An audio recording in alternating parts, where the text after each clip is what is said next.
Ladies and gentlemen, welcome back.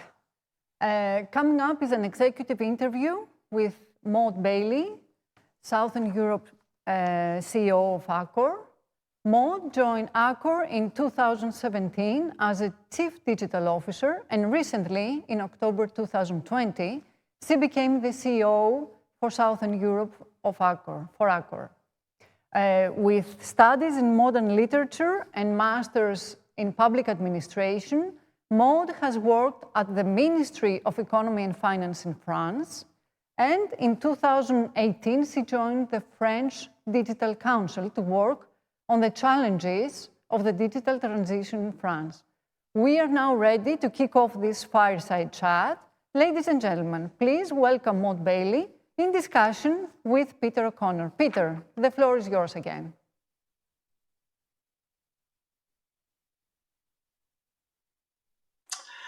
Thank you very much. It gives me great pleasure to be here today with Maud Bailey, who is the Accor Southern Europe CEO. Maud has had an illustrious career over the years, a graduate of the French ENA Public Administration School, along with degrees in public administration as well. She has had a long career in both public and private sector within France. Previously, she was the Chief Digital and I would say Commercial Officer for Accor globally, and has recently accepted the challenge of becoming the CEO for Southern Europe. So Maud, thank you very much for being here with us today and sharing some of your experiences. Thank you so much, Peter. I suppose if I start with the first question, the Greek hotel sector has been very, very badly hit by the COVID crisis, as many other markets in Europe.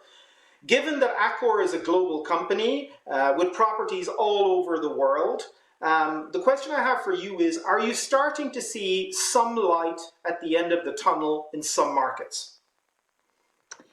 The answer is yes, definitely we do, Peter. And I think it may sound paradoxical because in some other countries like France today, we are having the impression to hit the bottom because the situation is so hard still with the second lockdown. But we do have really tangible, concrete signs of hope. I'm going to share with you some. The first one is the vaccine announcement last week. You all heard about the announcement of the 90% effective vaccines that Pfizer laboratories are currently developing, and that they could launch and roll out for next year. This is a massive hope, and you just may have seen the reactions of the markets just with this little announcement. Hope is also there because we are seeing at Accor a gradual recovery in most of our markets. Today at Accor, 91% of our network has reopened, which is not a slight thing, because if you compare to the first, wave, the level of openings of the hotels were not that high. On top of that, China recovery is here for real, and we are observing a constant growth and improvement in China, with in Q3 a loss of only minus 29% of the RevPAR of the business, which is nothing compared to the loss of 84% in the first quarter. So yes, we do have clear signs of hope between the vaccine announcement, China performance, more and more hotels open, and also, last but not least, the summer performance in France, which proved us that leisure domestic hotels knew how to resist. So we still need to remain cautious and move forward with a lot of humility, because we are still facing a very uncertain environment. But yes, Peter, there is hope. I think you highlighted two very interesting issues there. So one of them is the recovery that we've seen in China. I'm going to focus on that first and then the leisure afterwards. So China, the origin of the crisis originally, as far as we can tell, They lock down fairly severely in different regions and continue to react very, very quickly whenever there seems to be a problem. And travel has definitely come back, particularly domestic travel. What can we as an industry learn from our hotels and your hotels in China? How fast can hotels reopen and rebound? And what sorts of issues do they need to focus on to actually make this happen? My first conviction is that we are going to live in the hospitality industry with a new norm, which is sanitary reassurance. It was not, that obvious before COVID crisis happened to imagine that we would have these sanitary norms and sanitary protocols everywhere afterwards. But the thing is, I think it's going to last. So if you want to attract and retain your clients in the hotels, again, you have to be super clear and exemplary on sanitary reassurance. So I think that China, as France and other many countries, and I know that Greece has been also exemplary in this topic, have really deployed and designed strong, demanding sanitary protocols with high standards to reassure clients. On top of that, another lesson is that you need to really work hand in hand with public authorities to face this kind of crisis, which is so violent and unexpected. You need to align, you need to coordinate your strengths. And this is also why we are working hand in hand in Accor with the public government to help them to welcome the people suffering with COVID or to welcome medical staff in our hotels in a very solidarity approach to fight all together against the crisis. The last lesson is about discipline, Peter. If we really want to overcome this crazy crisis, we need to all be disciplined in the way we are protecting each other, in the way we are allowing people to get out, to travel, in the way we are going to interact with each other. Before having the full rollout of the vaccine, we need to be careful and cautious. Otherwise, many key, sectors, economic sectors, are still going to be hit.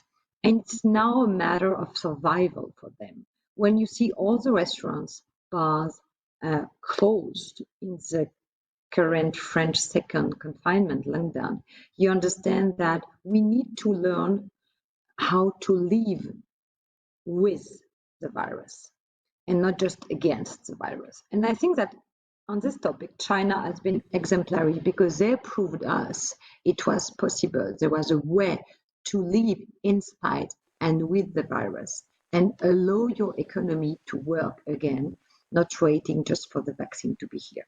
So sanitary reassurance, strong sanitary protocol, collective discipline, and solidarity between private and public sectors, I would say. Do you think that we in Europe have the discipline to actually implement this kind of strategy? Because, I'm Irish, you're French, and we're talking to some Greeks here. We're not exactly known for being the most disciplined people in the world. It's true. I can't deny it, Peter. And I was slightly highlighting it between the lines in my former answer. But the thing is, we have no choice. When you see the impact of the crisis, especially for our industry, can you imagine that 2019 was a fantastic year for travel and tourism? We hit some records in many industries. And our sector has always been presented as a blessed industry, right? You know that better than anyone, Peter. And suddenly in 2020, in March, 60% of our RevPAR is lost. 90% of our network of our hotels are closed. And we are, presenting for H1 negative EBITDA, which no one could have ever imagined at the end of 2019, where we were just celebrating our fantastic growth. So my answer will be, I'm not sure that discipline is clearly in our cultural DNA. I'm not going to lie. But when you look at the potential economic consequences, and not only the economic consequences, all the sanitary consequences, all the social consequences, here what is at stake is more our capacity to live all together in peace and serenity for the coming years.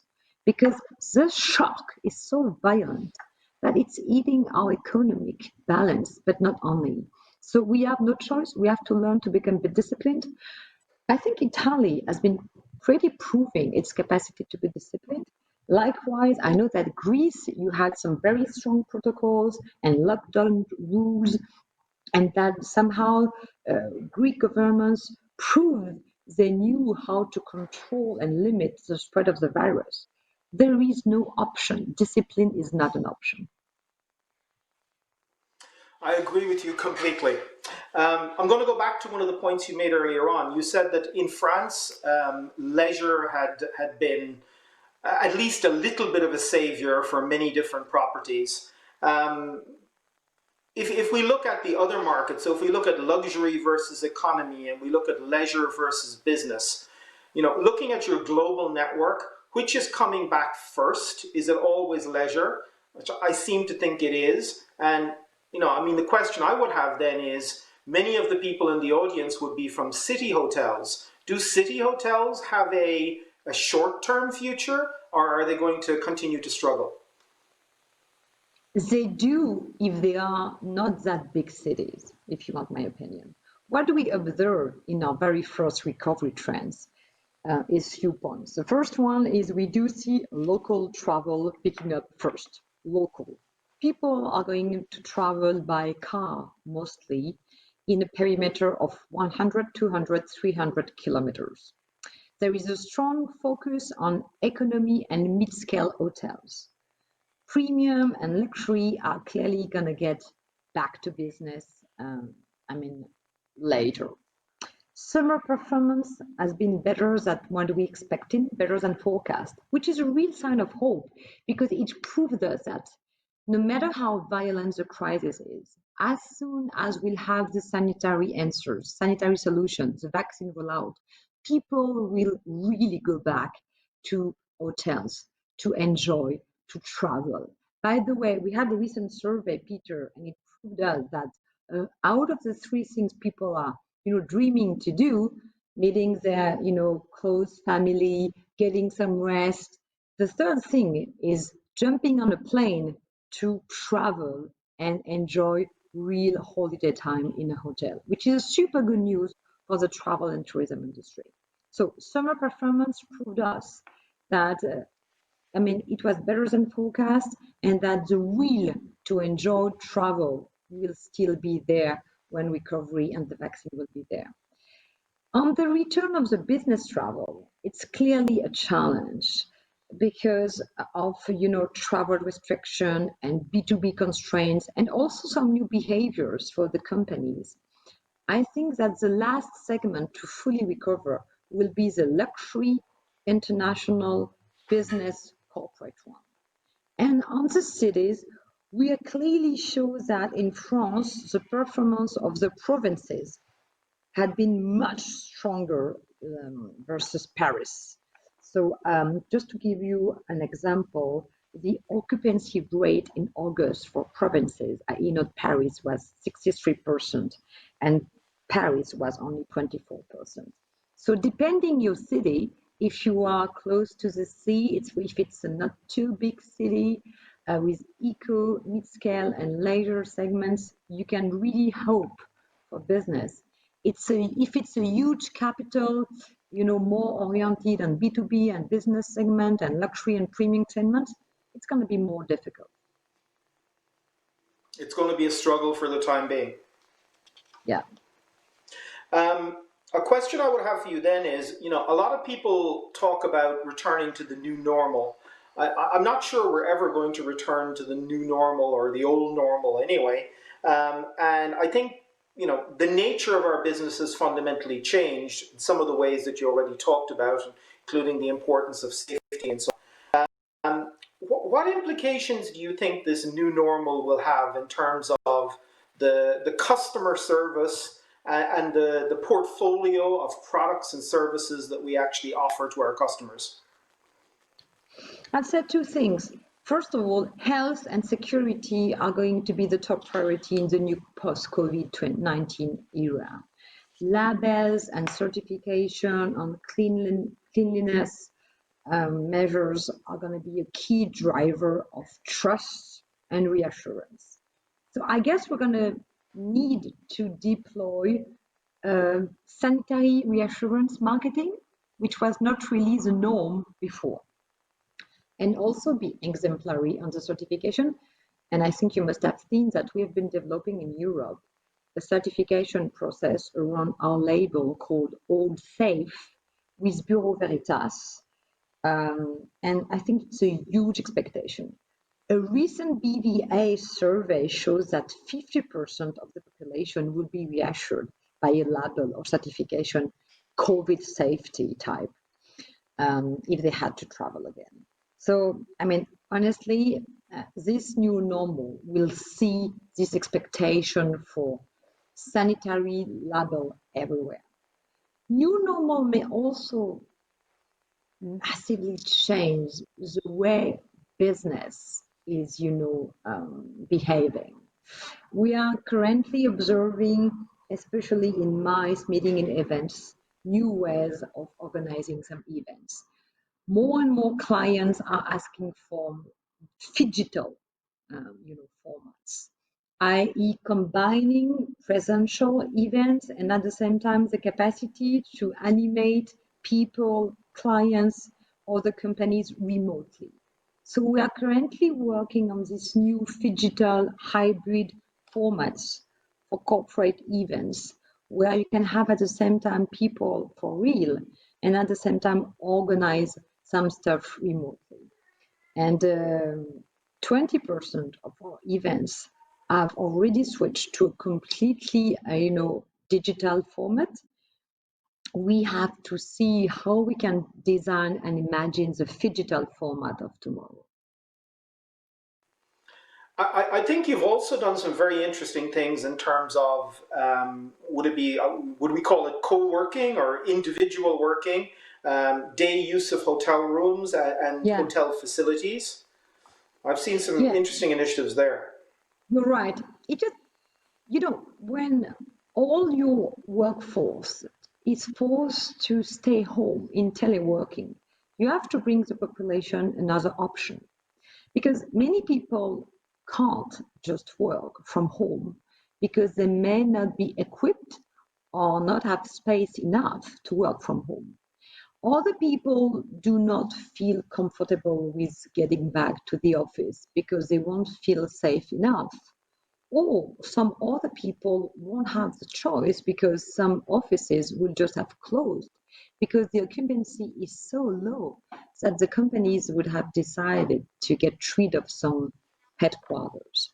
So what we've been designing, Peter, is the hotel office concept, which is an alternative between going back to the office or staying home teleworking.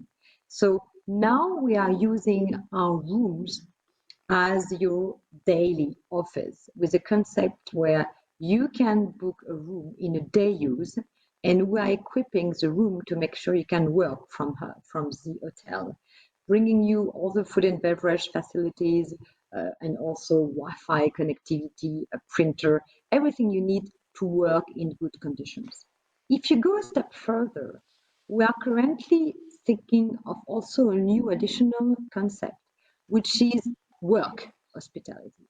What is it? Work hospitality is not a B2C, but a B2B offer, where each time a company is just deciding to leave a headquarter because clearly it doesn't need these spaces anymore, it costs too much, and considering the uncertainty of 2021 budget, they are not sure they can afford it anymore.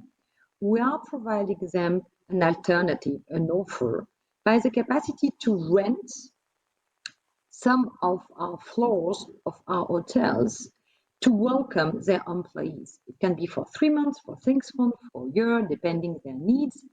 And we equip many rooms or many floors, and we make sure that instead of going to the office where they used to go before the COVID crisis, their new office is some rooms or some floors, some spaces of our hotels. And we are starting discussing things with many companies in France and also in other countries of Europe and they are showing a great interest because it's a new way to looking at hotels. And you know, Peter, that to me, hotels have always been places to live, not only welcoming people staying for a night away from home, but enjoying a meal, a food and beverage experience, a yoga class, a seminar with your colleagues. And now maybe hotels are places of new work in the post-COVID era. I think that ties in very, very well with your previous local strategy. Yeah. You know, I've seen various initiatives that you've been doing in terms of working with local restaurants, providing other hotel services to local. So, like you said, Accor really seems to be positioning the hotel not just for the traveler, but as being a key component in the community. Yeah, especially, you know, if you just look at our Southern Europe hub, which includes France, Spain, Italy, Portugal, Malta, Greece, and Israel, we do have 1,800 hotels. So we do have a very dense network. So you can easily think that in your neighborhood, you do have an Accor hotel, which can provide you daily services to help you and with which you can clearly increase frequency of usage, not only for a stay away from home.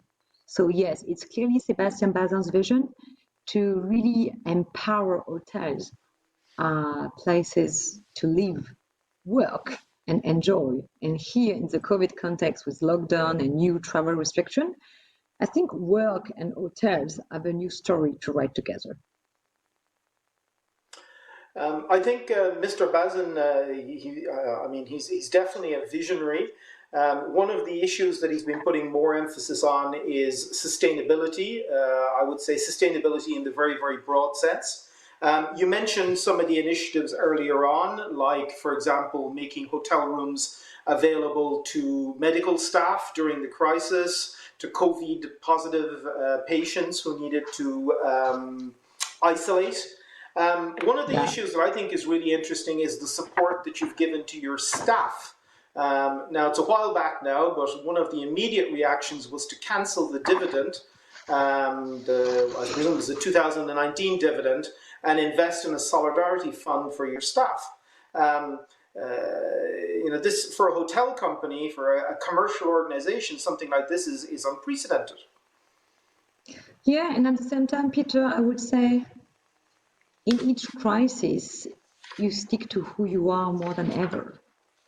So it's as if the crisis, because of its crazy violence and unexpected violence, especially after the 2019 results, was a unique occasion to prove again who we are. And who we are at Accor is really about hospitality DNA, i.e., taking care, welcoming, protecting people. And you know, Peter, somehow, if you are not proving in action, if you're not embodying these values and this DNA precisely when everything is falling apart, then it's a nonsense. So I think the reaction the company had was just completely consistent and aligned with what hospitality truly means to us at Accor. And therefore, in fact, one of the very first decisions of Sébastien Bazin, our CEO, with the board, was to create the whole Artist Fund. In April 2020, Accor announced its decision to reallocate 25% of its planned 280 million euros dividend to the creation of the fund, i.e. 70 million euros, to make sure that this fund will protect and benefit to all the employees facing financial difficulties due to the crisis or illness, and will continue in the long term to support our staff. And as of today, we already treated 46,000 applications which have been accepted. So 20% of the fund has already been spent. And we will keep on having this solidarity approach because once again, this solidarity mindset is our signature. And I do believe that in the midterm, it's also going to be a purpose, a raison d'être, which will make the pride to belong to Accor. Treat your employees well, treat your customers well, and as a result, the benefits will go to your shareholders. Maud, I want to ask you a question about distribution, going back a little bit to your previous job, but still within the scope of what you do now. As you know, many of the hotels in Greece are highly dependent on tour operators for their business. And even before the crisis, I think many tour operators were struggling. With the crisis, as we know, several of them have gone out of business and are now struggling as well.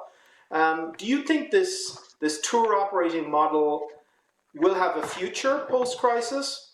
Or, you know, what I'm certainly seeing talking to hotels is they're getting an increasing percentage of their bookings coming directly. Two things. We have to think in a midterm, short-term, and a more midterm, long-term approach. Honestly, I think tour operators will be hit just the same way major companies are hit today, and we may observe some consolidations dynamic after the COVID or during the COVID crisis. The landscape may not remain the same, Peter, because some companies may unfortunately not be able to survive. Not everyone does have the fund to survive, to resist to the crisis, especially with this such uncertain environment. Still, what I can observe is that travel will clearly continue to inspire people, and the desire to travel will always remain. So I think that on the tour operator, they will have, just like us, to reinvent themselves. They will have clearly to be consolidated, to have a more, a stronger impact at scale. And they will also have to reinvent the way they are distributing their services. You know that we've been launching early January 2020 our new loyalty program, All Accor Live Limitless, with the conviction that our hotels are not just places to sleep away from home, but clear hospitality ecosystem providing different services between food and beverage, entertainment, according to our guests' passions like sports. We do think that this strong loyalty program is the best way to disintermediate our distribution strategy and make people book direct. So I think that hotels have a huge interest to rethink their distribution strategy and encourage their own clients to book direct to avoid a too strong intermediation, which is really expensive for them. So tour operator will survive, probably not in the same landscape as today. There will be clearly, potentially some consolidation dynamics, and hospitality has to keep on developing strong loyalty, ambitions to go more and more direct with its customers. We need to be able to attract and retain our best customers and our loyalty members directly. Great. Okay. Second last question. So you mentioned earlier how Greece had been quite proactive in dealing with the first wave, and hopefully with the second wave they will be as successful.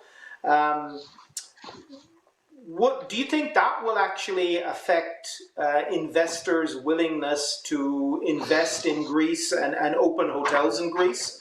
And certainly, in terms of Accor's participation in Greece, obviously you're on asset-light module, so you won't be doing investment. But I guess the question I'm having is the outlook positive for the hotel business, not the hospitality aspect, but the business aspect in Greece? What's your opinion?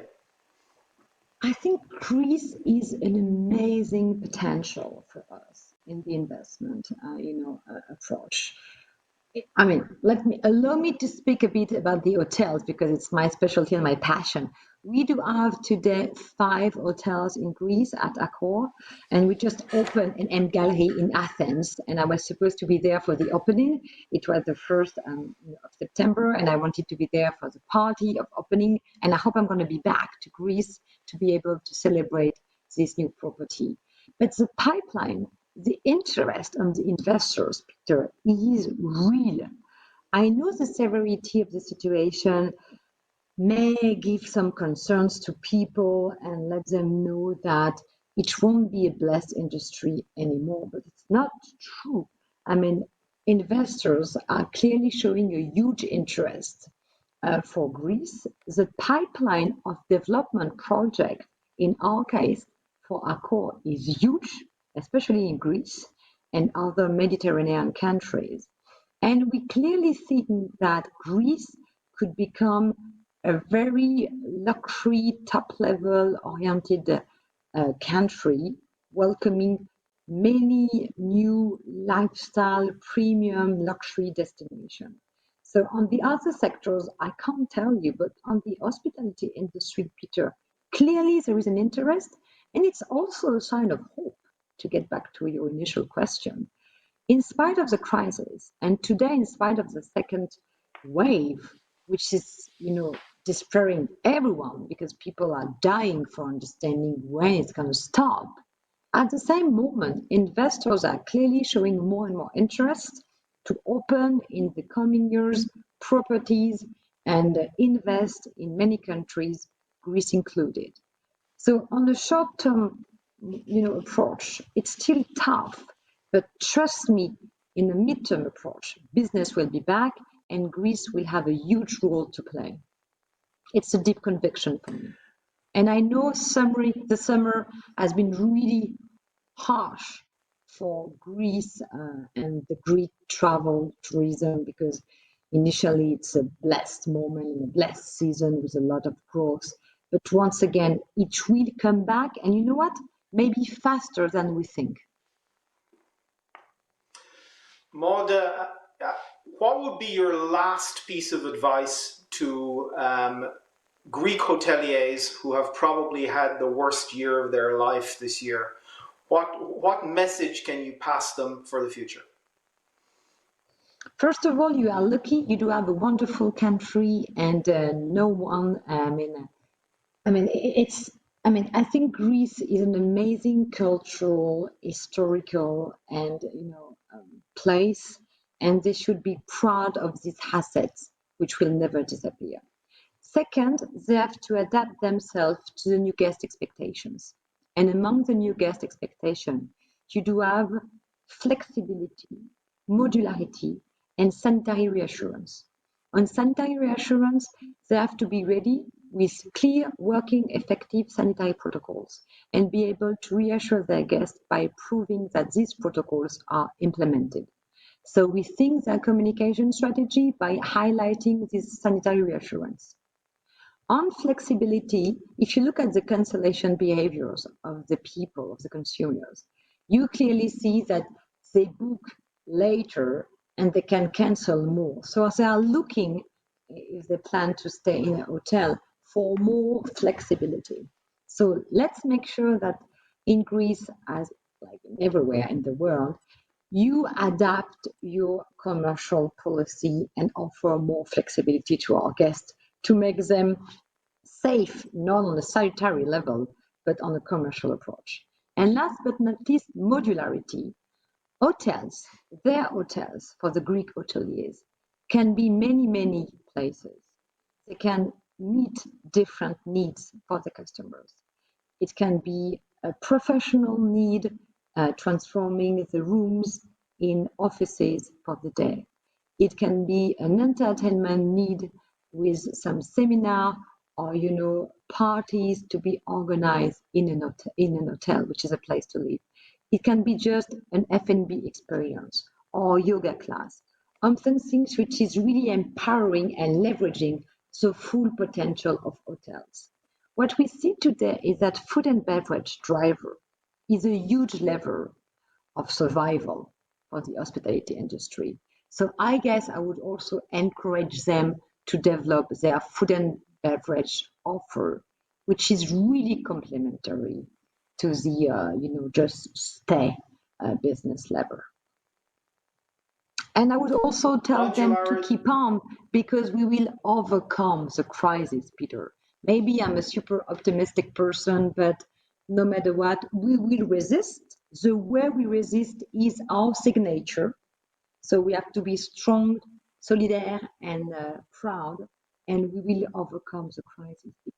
No doubt about it. I am an optimist as well, and I fully agree with you. Modularity, flexibility, and sanitary reassurance. I think that's some very, very good practical advice that hoteliers can use right now. Maud, thank you very much for your time. On behalf of the Chamber, thank you for taking the time to speak with us today. Thank you. Thank you so much, Peter. As a last word, if you allow me, I would really like to thank the Hellenistic Chamber for this invitation. And I can't wait to fly to Greece again, which is an amazing and beautiful country, which is really in my heart. Take care of all of you. Stay safe. Thank you. Well, thank you both so much for this gripping discussion. I would like to reveal some interesting points that I noted down, that we need to go hand in hand with public authorities. It's not in our DNA to discipline, but it's not an option. Local travel is picking up first, but also economy and small-scale hotels will recover. The last to recover will be the luxury. We see the hotel office rooms that they are emerging and that hotels need to be incorporated into the community.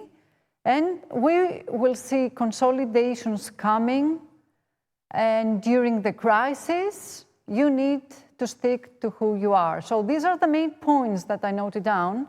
And also the optimism that I saw both in Peter and Maud. So thank you both. Now, it's almost time for a 10-minute break. And I would like to take the opportunity to thank our sponsors. The gold sponsor, who is Xenia, the silver sponsor, AXA, media sponsors, Καθημερινή and CNN, event partner, Artecnico, events supporter, Technographia, and media supporters, Greek Travel Pages, New Times, Tornos, Tourism Today, Travel Daily News, Traveling News, and Tour Market. We will now take a few minutes break, and our first panel discussion will begin at 12 o'clock. Thank you so much. It's ironic how humanity had to take 2 steps back to move 1 step closer to each other. Regardless of our differences, it's our human fragility that connects us and strengthens our ability to care for one another. Society has changed, and we're about to write a new chapter and see the world in a different way. We didn't see it coming, but today we have a chance to rebuild. And we all have a role to play to help rebuild our relationships, our businesses, our communities, our lives. Let's build it better. Let's build it together.